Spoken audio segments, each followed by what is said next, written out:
Negative marking असणं म्हणजे फायदा की नसणं म्हणजे फायदा, हा एक खूप मोठा कन्फ्युजन आहे.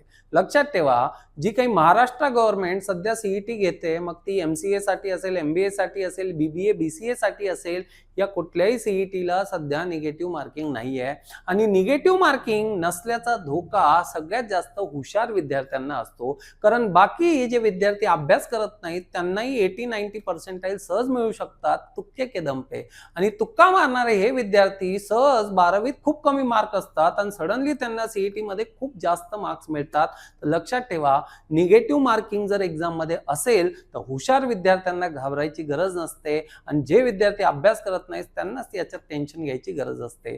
सो निगेटिव्ह मार्किंगचा इम्पॅक्ट हा आत्ताच समजून घ्या. सध्या सीईटी मध्ये निगेटिव्ह मार्किंग नाहीये, तर हुशार विद्यार्थ्यांनो अभ्यास नक्कीच चांगला करा. और तुक्के वालों, अगर तुक्का लग गया तो आप आगे बढ़ने वाले हो, नहीं तो झिरो होने वाले हो. So don't wait for anything, preparation लगेचच चालू करा आणि पुढच्या बॅच साठी खाली दिलेल्या नंबरवर संपर्क करा. Thank you very much.